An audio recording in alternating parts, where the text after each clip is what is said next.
I'm Jade. I'm going to be playing the clinician today. And I'm Bridget. I'm going to be a 22-year-old client. So, hi, Bridget. How are you doing today? I'm doing well, thank you. So this is our first session together. So go ahead and just tell me about, what brought you in and why do you think you're here today?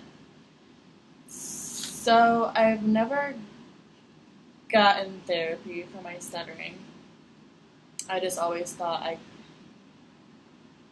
could go without it, but as I go through grad school, I just notice it a lot more, and I have to be with clients, and I don't know if they always are understanding me, and if the parents are understanding what I'm going through. So I just feel kind of stuck in a way with going through school and my stuttering, and I feel like I need to get some therapy to help it. Okay, so when you say clients, what are you doing with that? So I'm in grad school for speech therapy, actually. Mm-hmm. So I actually have two clients this semester that I see for language therapy. And so I see them once a week on Thursdays for an hour each to work on their speech. Okay. All right, so we can definitely work with that and talk about a few things that maybe be able to help you out. So for this first thing, we're going to do, they're called, you pretty much probably already know about these, but our speech systems. So I just want us to go through and kind of talk about each of them, and then kind of relay them to how we're talking and what is, when you stutter, which part of it is having to do with that stuttering. Okay. So first, I want to talk about these big things right here, our lungs. Mm-hmm. When you think of our lungs, what do you think of them having to do with our speech? Well, in order for me to speak, I have to take in a deep breath. Yep. Which allows me to then get out my words. Nice. Very true. And then this thing right here, we have our voice box or trachea, and then our vocal folds. And what do those have to do with our speech? So our breath goes through our trachea and causes our vocal folds to vibrate, mm-hmm. which allows our vocal folds to turn on and create our voice. Very nice, very true. So then here we've got all the different things around his mouth. So we have his tongue, his teeth, his lips. What do those all do with our speech? So they allow us to articulate our sounds mm-hmm. and our speech, with our lips allowing us to stop sounds, along with our teeth and our tongue. Very nice. And then lastly, you can't see it on here, but the brain, what does that do for our speech? It allows us to comprehend what is being spoken to us, mm-hmm. and then allows us to come up with things that we later on want to say. Very nice. So now I'm going to give you a couple words, and then as we say them and we stutter, I want you to really think about what one of these systems we just talked about is being affected. So let's first I'll show you the first one. So we have cat, so we're going to do cat. Okay. You want me to say cat? Yes, you try.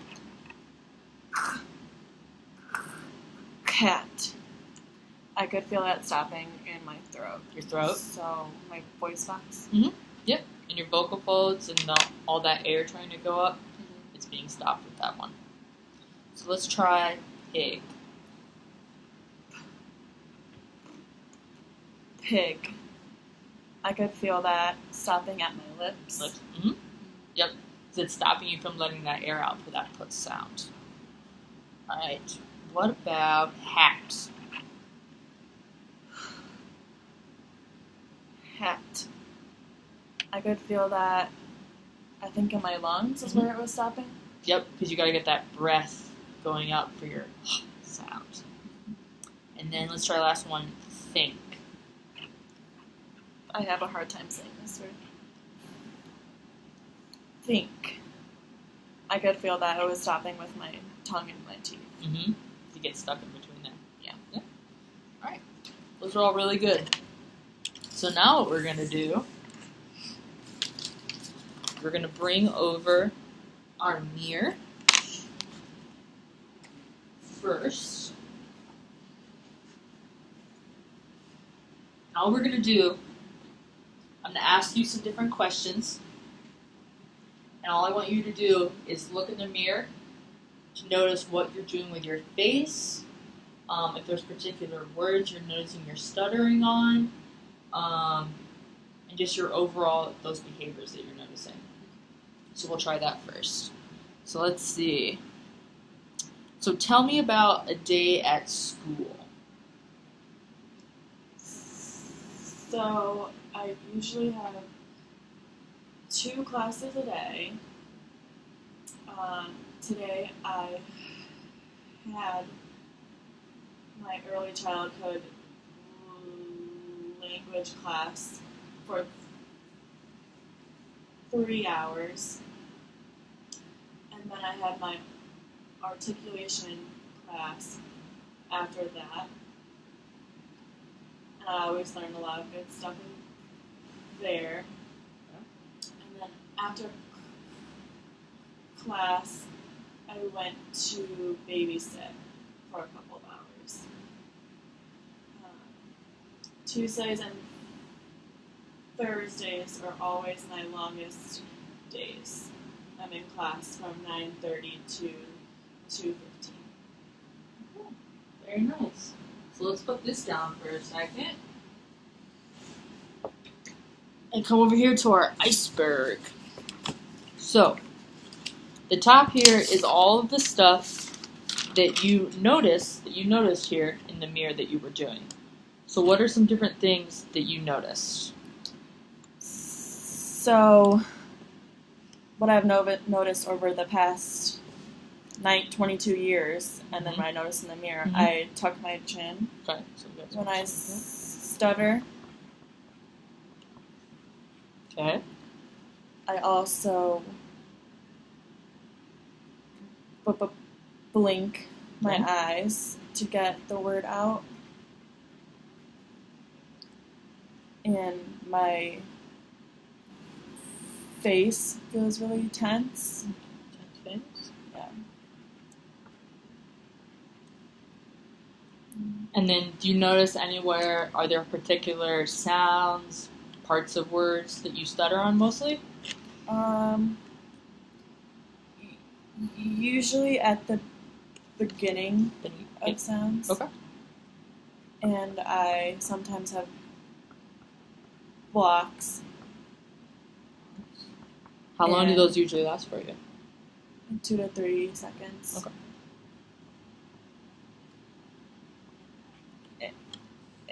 And then I have sound prolongations too. Okay. Any particular sounds or just any of them? Just usually at the beginning Okay. of sentences. So that's a good list for the top of our iceberg, all the different things we can see and hear just by looking in the mirror sometimes. Alright, so now we're going to come back to our mirror. And for this time, we're going to do this activity where as you stutter, I'm going to raise my hand and you're going to raise your hand to see if we're noticing these stuttering behaviors or the times you stutter at the same time. So I'll go first, and we can practice it on me together.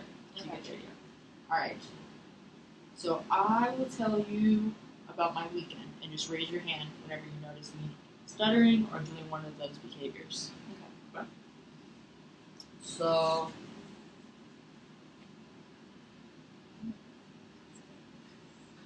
So this weekend, I took my dog to a park, and he played with all of the other dogs. Just like that. Alright? Okay. Alright. So, tell me about your morning routine.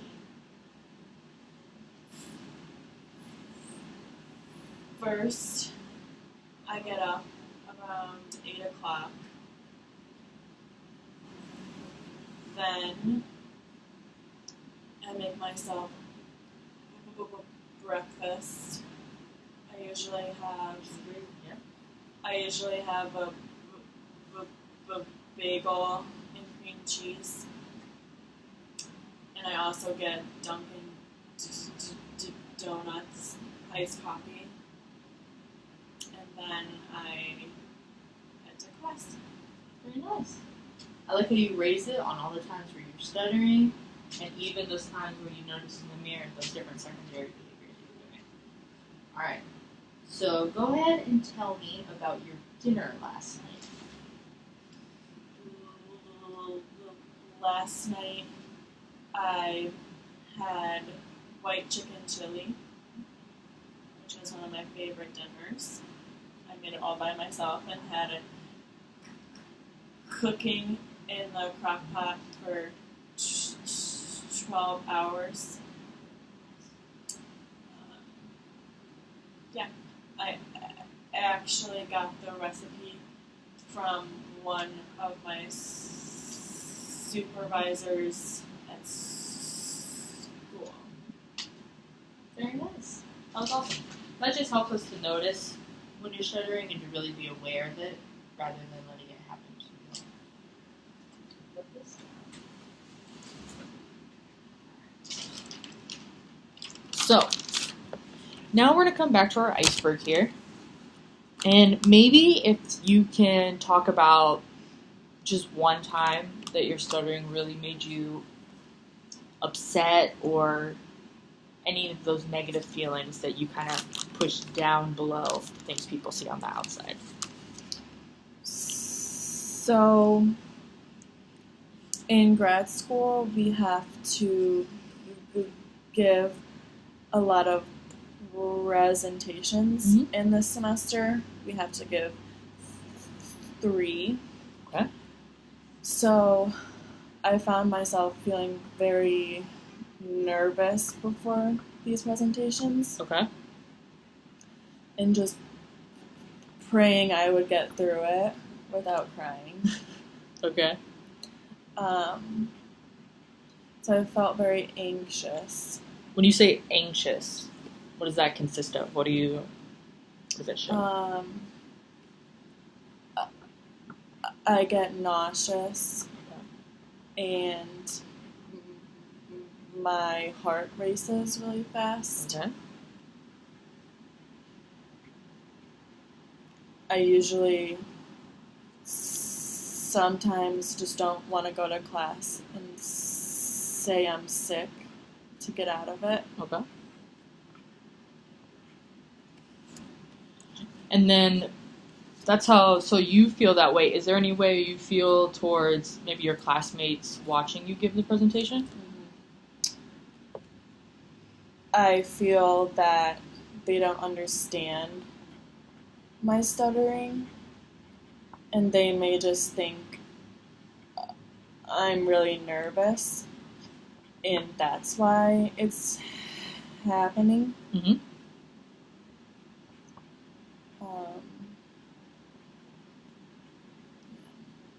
No, that's really good. I think that's really, I think right now for you being in school, presentations is probably one of the biggest times where these feelings we see come up. Mm-hmm. So yeah, we could definitely work on some things to help work through those times. Okay? Alright, so now we're going to try this technique or this activity called freezing. Okay. So, I'm going to start off by saying a sentence, and in that sentence, I'm going to stutter on one of the words. And as I stutter, I'm going to start out with my fist like this. And as I gradually open it, I'll release that stutter and move on to the next word. Okay. All right.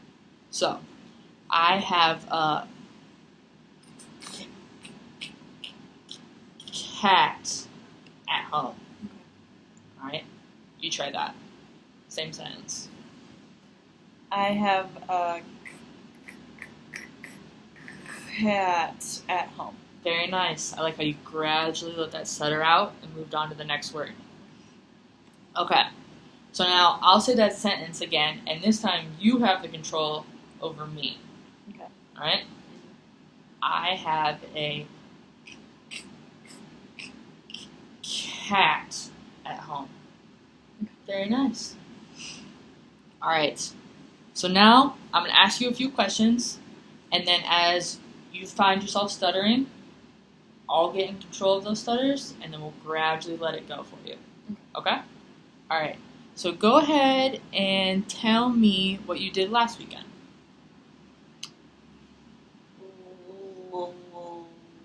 Last weekend, I went down to Columbus to visit my sister, and we went out to dinner and got Mexican food. We also went shopping at Easton and got breakfast at Hangover Easy, which is one of my favorites. Cool. That sounds awesome. All right. Let's try. Go ahead and tell me about if you have any brothers or sisters. Tell me about your sister. Mentioned. So, my sister goes to Ohio State. She is a freshman, and we are 2 years apart in age. She was born with bleach blonde hair, and I had black hair.